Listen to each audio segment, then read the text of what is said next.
spotlight. I know I'm going to say it again because I say it most weeks, but I am so very excited about today's interview, and I'm pretty sure most people watching will recognize the face you see as our guest this morning. I'm not even going to make announcements on behalf of the GCNKAA today. I'm going to get right to the interview because I'm so excited to talk to Miss Marci French. Marci is the VP of Operations for HRG Management Services, but most of us know Marci through her involvement with the National Apartment Association and the GCNKAA. She's been very present for us lately and taught some classes and been to some of our events. So without further ado, Marci, can I ask you just take a moment, introduce yourself, tell us a little bit about who you are and how long you've been in the industry. Sure. Thank you, Melissa. So yes, I've been in the industry. This is my 29th year I just started. So I'm pretty excited to continue my evolution in my career because the last couple of years have been really exciting for me, some of the things that you mentioned. So I've been with HRG the past 3 years, working inside the affiliate of GCNKAA and on the education committee with you all, and have been assisting, as you mentioned, with the diversity, equity, and inclusion committee that has started this year. I am the chair for NAA's DEI committee, and I'm really passionate about it. So most people do know me that way. I've done some trainings for your affiliate and some others. So I'm honored to be asked to sit with you today. Well, thank you very much. I got to know you very organically through a couple of different interactions. And so to end up here today is just given me a lot of appreciation. And I'm excited. There are already things I can tell I'm going to learn about you as we go through the interview. But I'd like to ask, share the story. Everyone has a really random story about how they got into the industry. How did you, all those years ago, you must have started as a teenager too, by the way. Yeah, five. No. So, I always laugh because when folks ask, how did you get in the industry? No one says, when I grew up, I wanted to be in property management. Right. I actually worked as a receptionist at a company that was property management and construction for 3 months, and they went out of business out of nowhere. And I was at home in my apartment going, how am I going to pay the rent? I was really young at the time and didn't know. I was 19 and didn't know what I was going to do, and had dropped out of college to travel and had come home and found property management through this small company, had shown some single family homes and some condos and thought I knew how to show apartments. So I whipped open the newspaper, that's how old I am, and looked in the Help Wanted ads, and I found an ad looking for a leasing agent at the complex, we called them complexes, the apartment community I worked at. And so I ran over to the office, and the manager kicked his feet up on the desk, smoking his cigarette, totally different times, and questioned me about what I had done and hired me on the spot, and the rest is history. Wow. Well, that is a very interesting story. And again, super random, though. It is funny you had a little bit of exposure to what property management was maybe for a minute before you became the leasing agent there. Well, one thing that I love to ask everyone I talk to, because we all have one of those stories. If you're swapping property management war stories with a friend over lunch, what's the story that comes to mind that you like to share? Well, it's not a very pleasant story, but I remember pretty early on as a manager, I was actually pregnant with my son. So super emotional. I was about 7-8 months pregnant, working at a community in a tougher neighborhood. And the police came through in pursuit of a criminal, basically, had been charged, I think, with domestic violence, maybe attempted murder. It was really child abuse. Like the list was really long. Came in, showed a picture, and I said, yeah, I know that person. He is the boyfriend of one of my residents. And so they went over to the apartment. She answered the door, said he wasn't there, shut the door. They found out he was there, knocked the door down, went in, found him hiding in a closet, and arrested him. She came into the office, and at first she was really upset with me for giving out the information. But the more I talked to her, I was paying attention. I could see she had been beat up. Wow. And so it became a conversation where I got her to trust me, and I was able to help her get help that she needed because she was abused. And, I don't know whatever happened afterwards, but I hope that I always try to think positive that started her on the path to be free from that. But the really sad part that I always remembered was that it was her child that had passed away from the abuse. So it just always sat with me, and it made me think to always do whatever I could for my residents, because you never know what's going on in their lives when they're mad at you or losing their mind in the office. She was really going through a special kind of hell, and I just hopefully could help her at that moment. Wow. Well, that is definitely a heavy story, but I'll tell you that for me really is the sum of everything I love about this business, is how influential we can be, even if it's to one person in our career. I have a person that kind of defined why I kept going in property management. It was one resident, one experience, one opportunity that I personally had to influence the course of someone's life. And I think that much like your story is what drives us all. We just get to work so intimately with our residents and with our clients even, and our associates. It's such a privilege to do what we do. Yes. Well, I'd love to ask you, because I think you've really had the gamut of positions in your career, and you're working on the owner side now. What would you say has been among your favorite positions to hold over the last 29 years in this industry? So I'm a consummate assistant manager. I always tell people, when you're on site, you get the folks that are typically really strong with leasing, and then you get the folks that are really strong with the administration and the bookkeeping. And I remember my first award in the industry was Admin Rookie of the Year, and I was so proud to get that award. Actually, it was the same year I was pregnant with my son, I can remember. So for me, I love to organize. One of my friends used to make fun of me. If you ask me to do something, I'll figure out a way to get it inside of an Excel spreadsheet. So I loved being the assistant manager. So even today at the position I'm at, if the assistant manager needs help, I love to go train and assist that position. I feel like we're the same human being. I have said that multiple times. What I loved so much is that there was such a clear beginning and end of every month. So my performance was so very measured, because I could see how much did I collect, what was my delinquency, were all of my sodas done, like all of that administrative stuff. So that's very funny, the task oriented part. Yes. That just felt good to get to check off. Yes. Well, that's a lot of fun. So I know you obviously are a big part of the education commitment to our industry, and I know you hold some designations. So tell me a little bit about the designations you hold within NAA for all of those CAPS, NAA, EI. I can't remember all of the acronyms. I'd like you to share that with us. And then at what point in your career did you really start investing in the education side of our industry? Yep. So I have my CAM, I have my CAPS. I also am a graduate of Leadership Lyceum, faculty member for NAAEI, and more recently became a senior faculty member for them.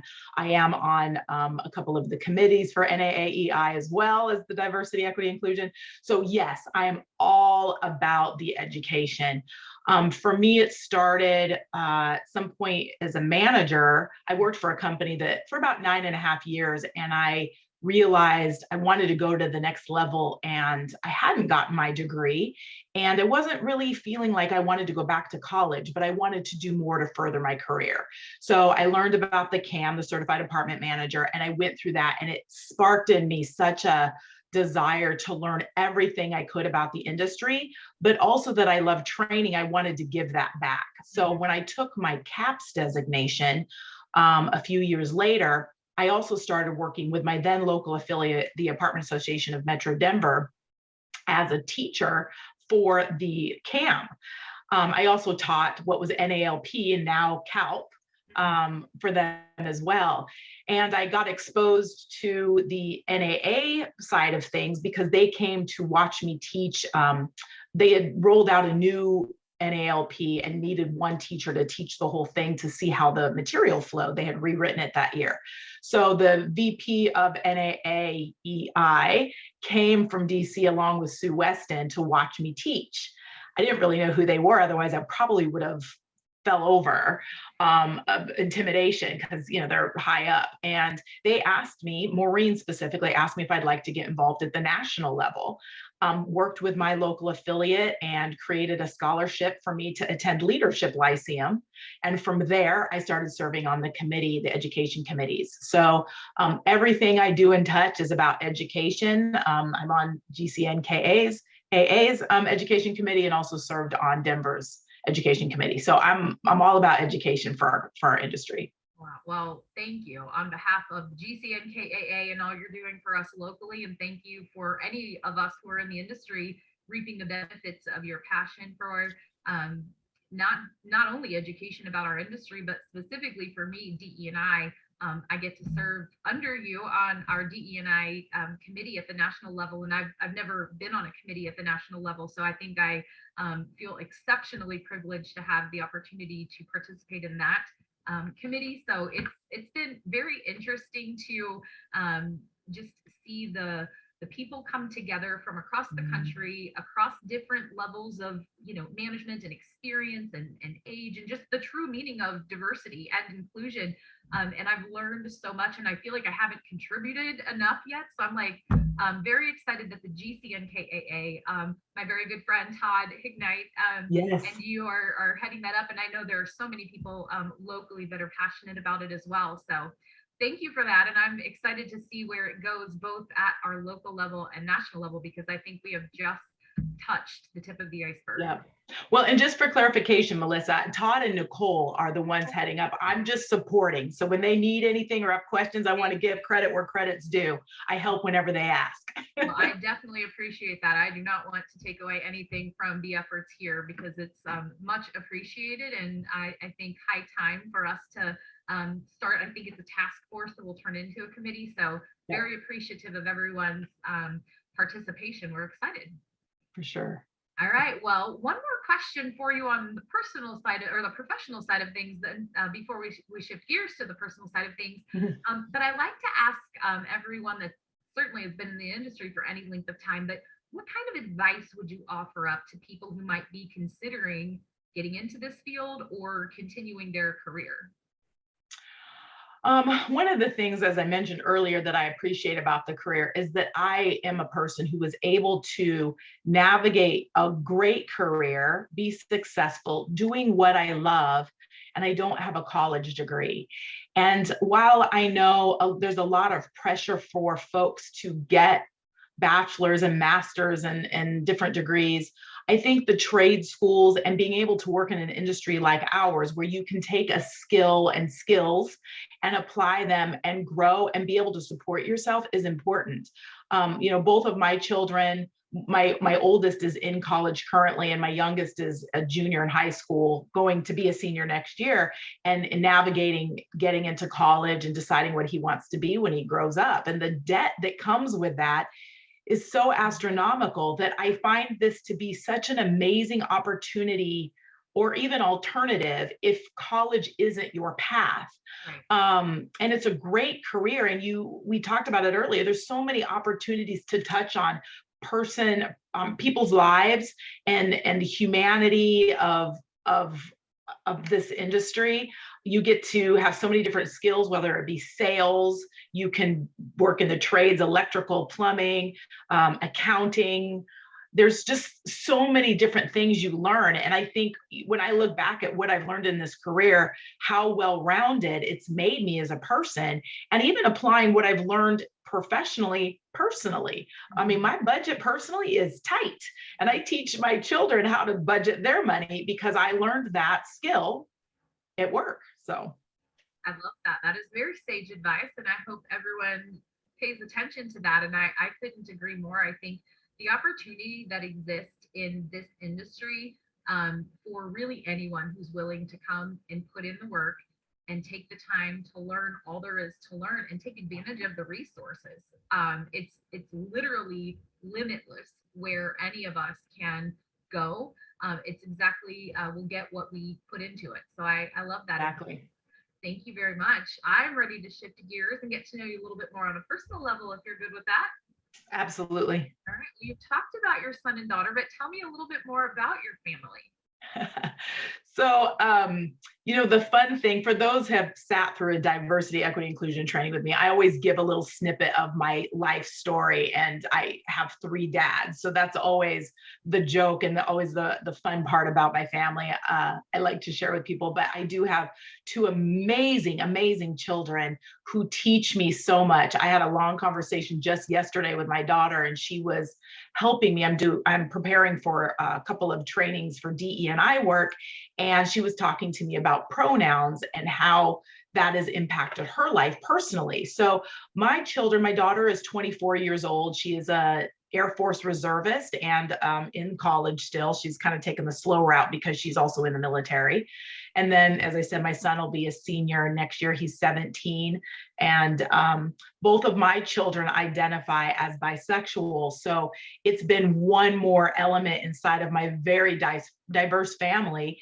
And I'm so grateful for them. I'm so grateful that I get to be their mother because they have been so impactful to the work that I do.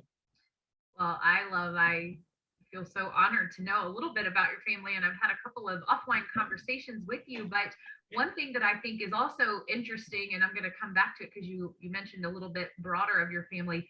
Y'all are very geographically diverse as well, and you're constantly, probably because of your position in your company, but tell us about where you're based. Where is your primary home base for family, and how does that all work?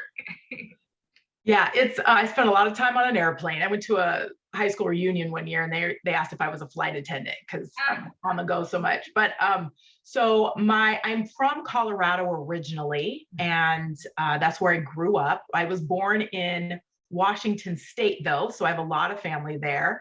I live in South Florida, so you can see just those 3. I do a lot of hopping around. I have 2 siblings in California. So yeah, I see a good portion of the country on a regular basis. That's definitely true. So back to the kids for just a second.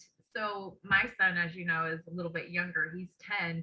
What's been the biggest, most pleasant surprise of having children who are now both to close being adults, right? What do I need to prepare for, Marci? That's what I'm looking for here. You know what? I think that parental advice is one of those things you got to be careful with because every parent, every child is different, even in the same household. How I parent each child is different. But what I've really learned from being a parent, and I share with other parents, is that you really get more out of the experience when you allow your children to be who they are going to be, as opposed to pressuring them to be who you dreamt them to be. It is a difficult thing to do, and I work on it every day. So when I say it out loud, please know that it is something every day I'm working on myself, because I had dreams to what my children were going to be and what they would do and how they would present in this life. And they are making choices for themselves. And the more I allow them to flourish and do that, the happier they are, the happier we are, and the more proud of them I am every day. So it's an evolution. Yeah. Well, that speaks to me very much. So thank you for that. What do you like to do maybe with your kids and then on your own for hobbies, if you have any spare time? So the one thing I love and why I live in South Florida is the beach. I love the water. It brings me peace. I know so many people, I'm from Colorado, and for many, the mountains bring them peace. And it's such an attraction to do that. But I really love being on the water. So anytime I can spare a little free time, this weekend, one of my sisters is coming to town and we're doing that tomorrow. So I'm really looking forward to it. So yeah, beach. And I do enjoy education all the time, whether it be from traveling, reading, audiobooks, documentaries. I love to soak up information. Well, speaking of reading and audiobooks, that's one of our other questions. What's one of the best books that you've read recently? Right now, I would say the most recent, I have a million. The last one I read fully was How to Be an Ally: Action You Can Take for a Stronger, Happier Workplace. And I read that to incorporate more knowledge into the trainings that I do, but it was really good. It was really insightful, and it helped me to be an ally to other groups. And by the way, happy Pride Month. And it also helped me in my training and the material and ways to deliver that so that folks could hear and understand. Right. So would you say that the majority of your reading is professional and growth spirited, or do you have a personal guilty pleasure genre? Do you have crime, suspense, romance? For reading, no, I don't really read fiction much. Yeah.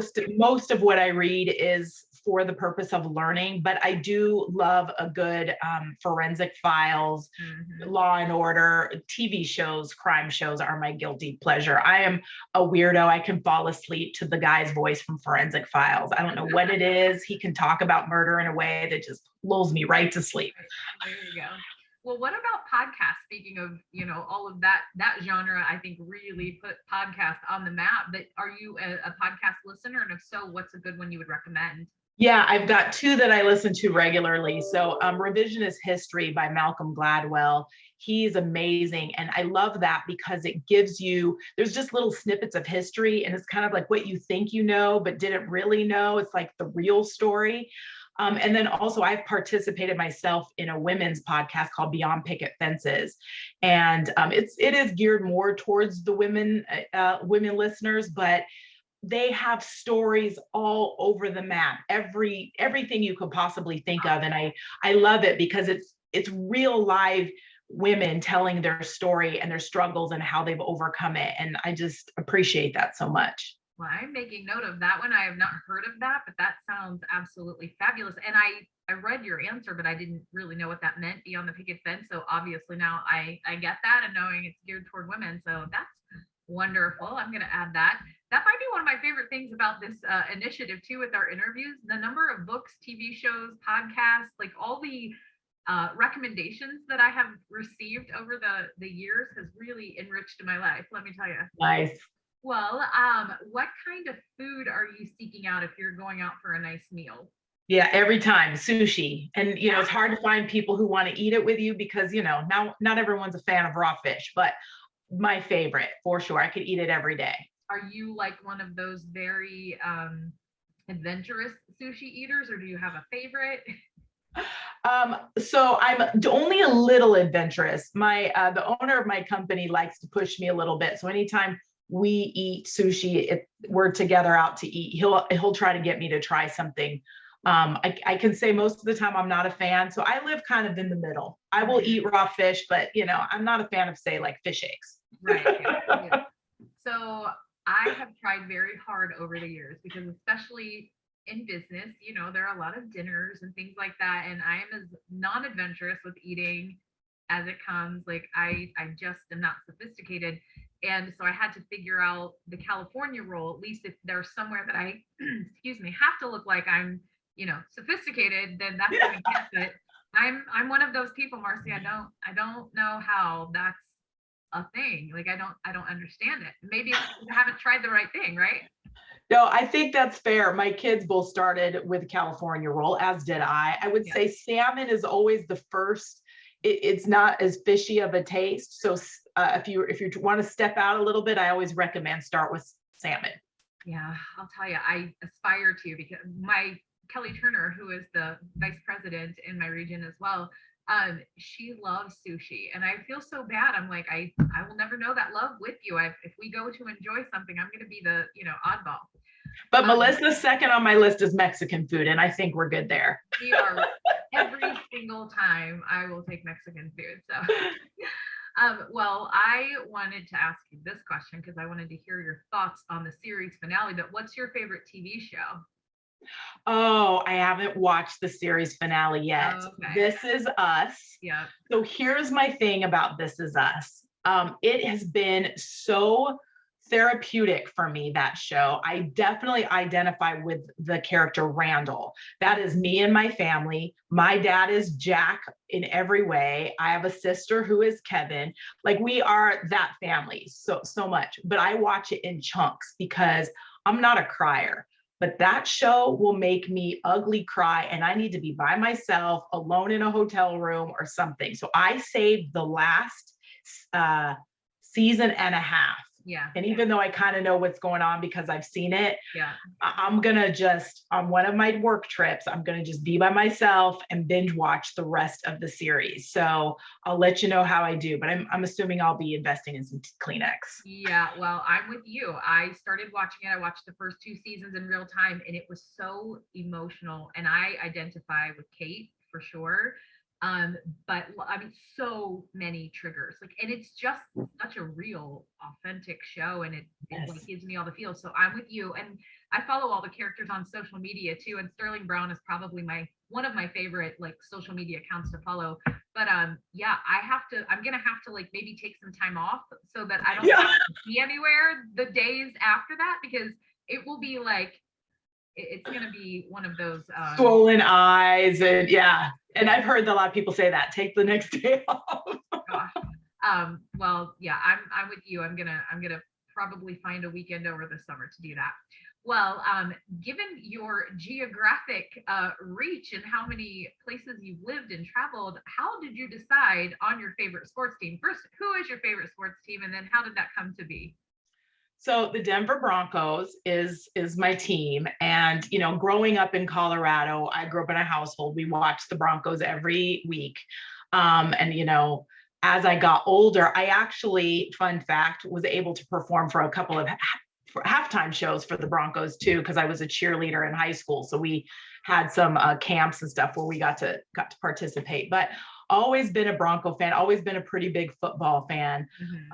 So that's probably why them. And then also I always like to say my first child was born the year they won the Super Bowl for the first time. And then they won the Super Bowl again the next year.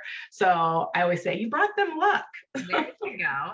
So my nephew was a Broncos fan when Peyton Manning went there for the season. And so my son, when he was 5, maybe 6, he could care less about sports at all. And I'm a huge Bengals fan.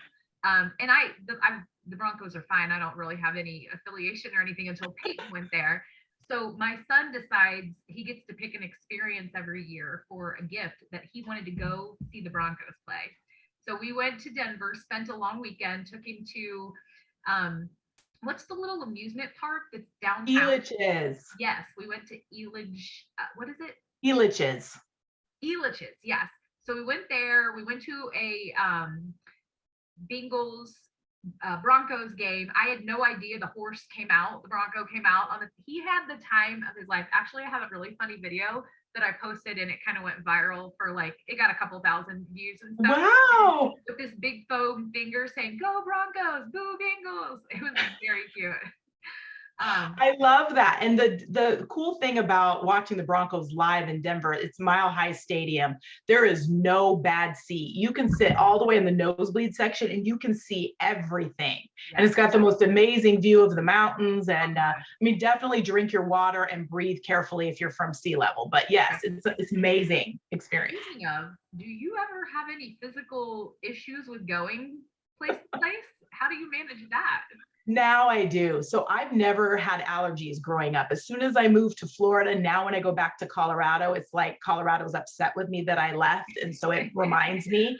So now I have allergies when I go back. And I've noticed that if I don't drink enough water, I start to get the altitude headaches and I can't breathe real well. So I have to really, and as I'm getting older, I have to really take it easy when I go back to visit. Yeah. That's interesting. Yeah, I've been there quite a few times. We had a property there years ago when I was an area director in Boulder, actually, and everyone was warning. I guess I wasn't maybe there enough, but that since you live at sea level, right? It only takes one visit. You go, and people end up sometimes in the hospital from altitude. Wow. Well, I'll have to remember that next time I'm in Colorado. What is one of the best concerts that you've ever attended?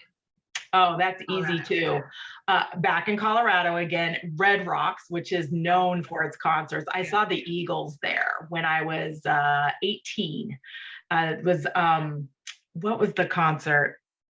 When Hell Freezes Over, because the Eagles said they would never tour again, and they did. And it was amazing. Like just being at Red Rocks, I've done a couple of concerts there since, but just the setting is just so grand and beautiful. But to see the Eagles, which was a band that I grew up listening to in my household. So it was amazing. I bet that sounds amazing. I have never been to that venue. That is a bucket list item for sure. Wow. Got to do it. Yeah, definitely. I don't even know who I would like. I don't know who I would want to go see there on my bucket list, but that just seeing that place, I think there's pretty much anybody. I'm telling you, if they're performing there, it may not be a genre of music you would listen to, but anybody at Red Rocks is worth it. Well, I might move that up a few notches on my bucket list. Well, I am almost to the end of our interview here, Marci. First, I wanted to ask you, what are you most excited for about Apartmentalize coming up next week? I'm super excited. I'm excited to see the participants of the Diversity Leadership Program. They have been working on their capstone this week. And I know their due date is coming up here in a few weeks. And I just am so energized by the new ideas and all that they bring to the table through this program. And then there'll be future leaders for our industry. So I'm super excited and looking forward to meeting all of them in person. Well, that's exciting. I'm very, very excited. And usually it's this, especially when you go to the West Coast, like it's difficult. It's difficult to be away. For me, I have my young son, and work never stops, obviously. And I usually feel this sense of, oh, not dread, that's a strong word, but like it's a lot to get out there. And then I love being there. But this time I'm like, I'm so excited to be there. Obviously, we've had a couple of years with the pandemic where we didn't have it, and then we had it, but it was a much smaller version. I think this is going to be like, it's back. So I'm excited to see you. Are you facilitating any of the sessions? I am doing one session. It's called Leadership Library. It's like a book club for leaders, and we're going to be talking about 3 different books that each of us have read and how it impacted our career and our organizations. So feel free to stop by. I love that. I will look that up. Who are your fellow panelists? So I'll be with Bubba Grimsley with Liberty Rent, and Elizabeth, I believe it's Francisco, with Resman. So it'll be the 3 of us. Yeah. Yeah, I will add that to my little planner. I've got the app. I've not quite gone in and given myself all of the sessions that I want to attend, but I'm going to do that this weekend. Well, I am sure that I will see you there, Marci, and I'm so thankful that you participated in this initiative.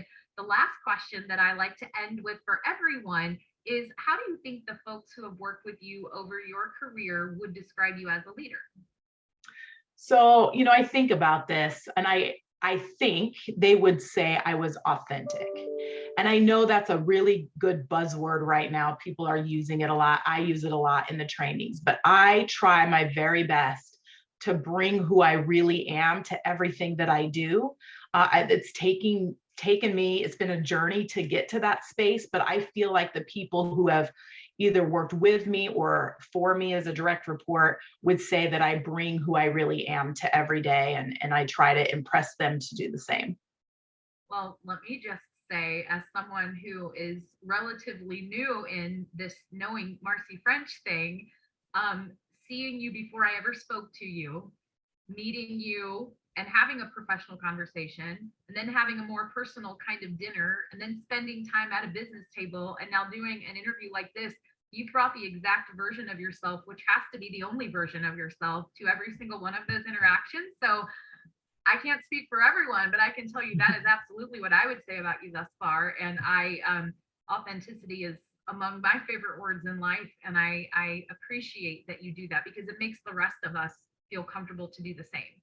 Thanks, Melissa. Yeah, I from the depth of my soul do I mean that. And so I'm proud to share space with you in this industry and this time. And as someone who has such similar, our lines are very parallel in life with all the things. So yeah, I hope that we have some more time to catch up and swap some stories. And I will see you next week at Apartmentalize. Marci, thank you again. Good luck to you traveling all the way out to California. Are you traveling from Florida or from Colorado? From Florida all the way across. Yeah, it'll be, I'm preparing myself. Godspeed. I will see you there. And I'll look forward to it. Enjoy the weekend with your sister. Now, one last little question from, okay. I was going to ask you this, but we kind of went down another road. At the beach, are you a sit on the beach, have a drink, watch, what's going on, or are you in the water and enjoying and splashing? I like to play in the water. I'm a kid, for sure. Good. Well, enjoy your weekend. Safe travels, and thank you again. Everyone, take care. We'll see you again.